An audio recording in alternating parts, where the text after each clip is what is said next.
The Radio Memories Network is brought to you in part by Liberated Syndication, podcast publishing made easy, libsyn.com. That's LIBSYN.com. Welcome to Sci-Fi. From its earliest time, radio has always been interested in science fiction. Characters leap into your living room as we go on an adventure into time and space. We now go back to the early days of science fiction on the radio and our imaginations with our featured sci-fi presentation. Now for this week's episode of Flash Gordon.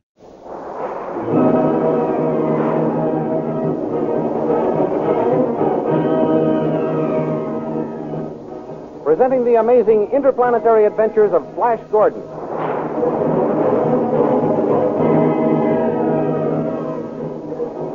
Last week, you remember, Flash Gordon reviewed the legions of the Blue Magic Men under his command, and Prince Zarkov blasted the rock which sealed the entrance to the Blue Magic Land and discovered that his spacograph was of no use in learning what happened to Flash and Dale and Khan. He sent a spy named Mar, equipped with a portable space phone, to obtain the information. Mar gained entrance to the palace of Queen Azura and contacted Khan and Dale, and they informed him of Flash's peculiar behavior. At the same time, Zarkov tries to call Mar the spy by space phone, but neither was able to contact the other. At that moment, the army of Blue Magic Men attacked the Hawkmen, and Zarkov ordered his soldiers into battle. These thrilling adventures come to you as they are pictured each Sunday in the Comic Weekly, the world's greatest pictorial supplement of humor and adventure. The Big Comic Weekly, each page printed in full colors, is distributed everywhere as an integral part of your Sunday newspaper.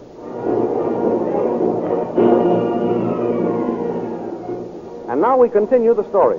Flash and Queen Azura watch the Hawkmen as they dive toward the army of the Blue Magic Men.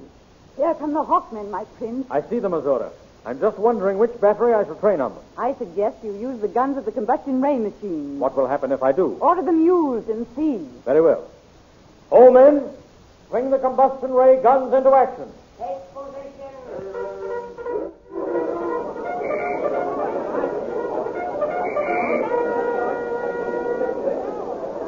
Ray guns are ready. Fire. Ready? Then fire. You may fire.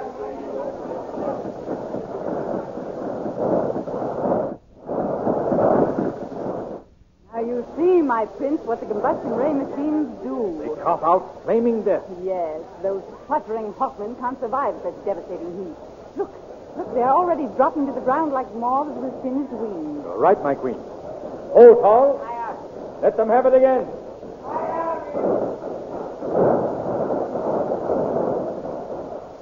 Enemy are dropping like flies, sire, under your attack. Good work, my prince. Those men creatures will be easily subdued when we can bring them down to earth, Azura. Be careful you don't kill them all, Flash. Remember, I'm always able to use a few more slaves. My beautiful Azura, I shall conquer these gnat-like intruders and turn them over to you to do with as you will. How brave and strong you are, my prince. I'm not doing this as proof of my strength or my bravery, Azura. I'm doing it as proof of my devotion. Ah, you do love me, then. If you do not already realize that, my gorgeous queen, you will when this battle is ended. You will see. Death for the invaders! Fire again. Fire again.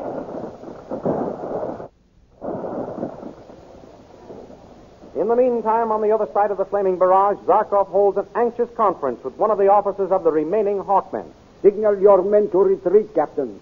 There is nothing to be gained by flying into their fire. Very well, Prince Zarkov. Bugler, sound retreat.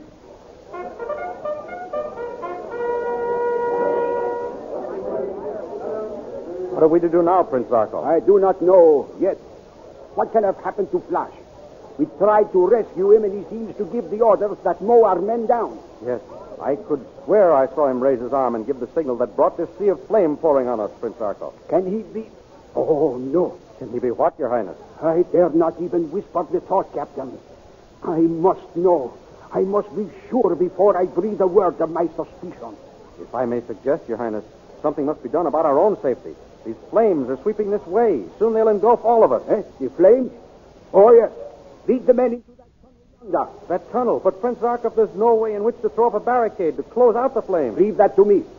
Order those turbine thermostats roll just inside the tunnel entrance. But they will not completely close, Your Highness.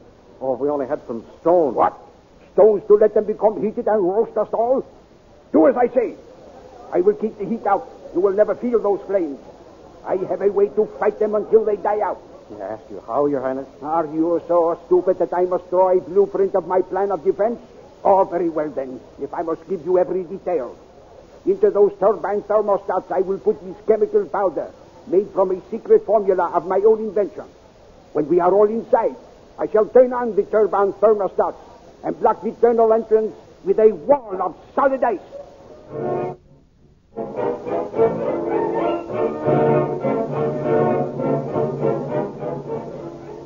While the battle rages, let us go back to the palace of Azura. There we find Dale and Khan and the spy, Mar. Try him again, Mar. Calling Prince Zarkov. Captain Mar, calling Prince Zarkov. Tom, Mark, look out. The guard. Disconnect, Mar. Here comes the guard. What should we do? Throw yourself across the space phone. So your cloak hides you. That's it. Play up to whatever I say. What's going on here? The traveler felt faint. I brought him over to this grilled window for some air. It isn't everyone who can stand this intense heat, guard. They all can't be as strong as we are. Please. But I thought I heard an odd sound and a voice calling out. You did. Tom. What was the meaning of it? In this man's country, they worship a different god from yours or mine. Well? In his hour of distress, the traveler was summoning the highest aid he could call upon. Oh, of course. Who doesn't? But that buzzing noise, what caused that? The buzzing noise? Yes, the buzzing noise. Oh, that. Yes, that. I didn't think you'd heard that over where you were. I can well believe that. Oh, Dale, take the guard over there and turn him with his back. I'll make the noise again, then I'll show him what made it. I'll wager he'll be surprised. Yes, Tom. Yes, of course.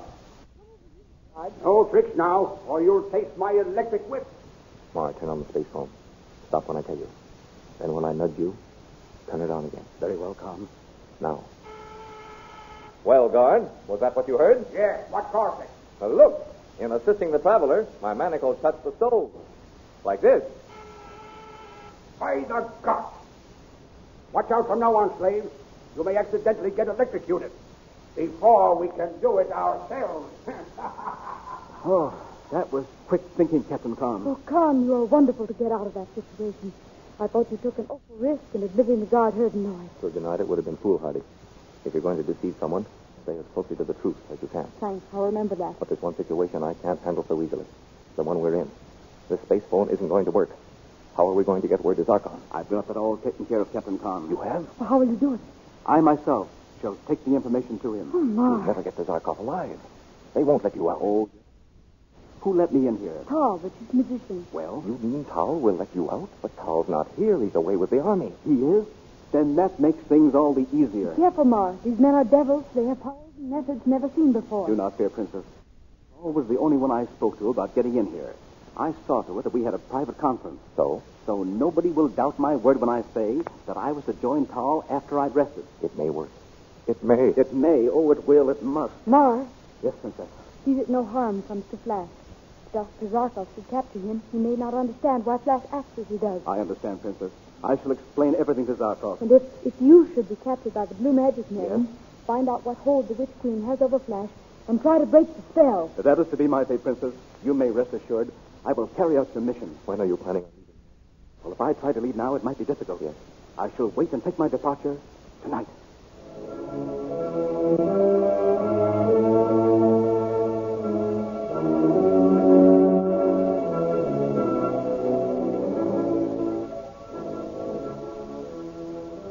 Leaving our friends for the moment, let us return to the tunnel where Prince Zarkov and his Hawkmen have withdrawn to escape the terrific heat of the combustion ray machine.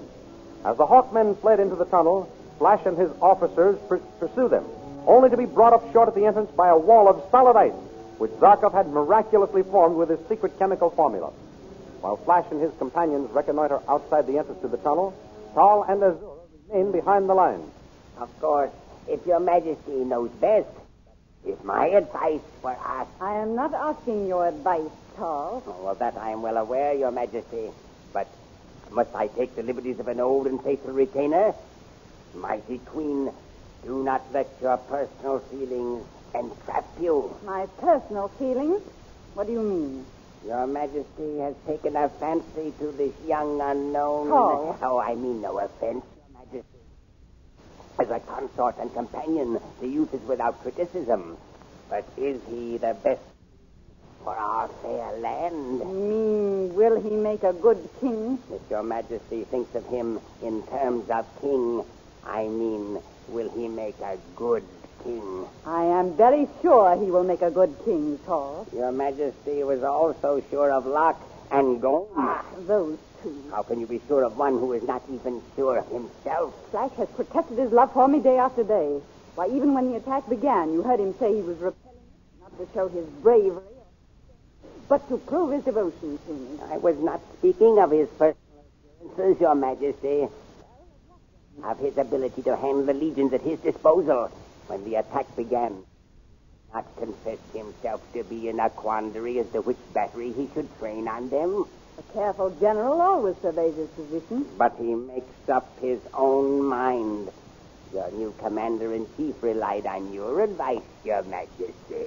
And wasn't it good advice? Oh, there is no better judgment in our fair land, your majesty. Then what is your point, Tal? What is it you say? Why have a figurehead in charge of our legions? Head? You can't have a commander who can handle as they arise. Why don't you take charge yourself? I see it now. You want me to demote Flash and appoint you in his place. If your majesty feels that perhaps an older and more experienced man, and especially one of our own people, could serve better, why, I should be delighted to accept the honor, your majesty. There is some reason for this diplomatic move on your part. What is it? Are the men rebellious because I instead of one of their own number? I am no bearer of gossip, your majesty. What others may think is their own business. If they wish to let you know their feelings, they have ways and means to do it. I speak only in your own interest and with the liberty of your major domo. I do not doubt your word, Tal, but I think you speak one word for me and two for yourself. You honestly think Flash is incapable of making decisions for himself? I do, your majesty, I do. You have a chance to witness that for yourself. He has taken refuge in a tunnel and blockaded themselves with ice. Your commander has gone to look over the situation. When you would have charged with full forces and gone in after. I see. Your majesty, I am not trying to go behind your commander's back unfairly. No, I have given you my plan of action. Here he comes now. Hear what he has to say. Yourself, which ought to be at the head of the Blue Army. Well, my prince, what have you to report? My beautiful queen, we found the enemy barricaded behind a wall of solid ice. There is only one thing we can do. And that is? Charge with full forces and go in after the enemy. You hear, Tor? You hear what Flash proposes? Yes, I hear, your majesty. Come, Azora. Together we shall lead the charge. Ho, men! Follow me!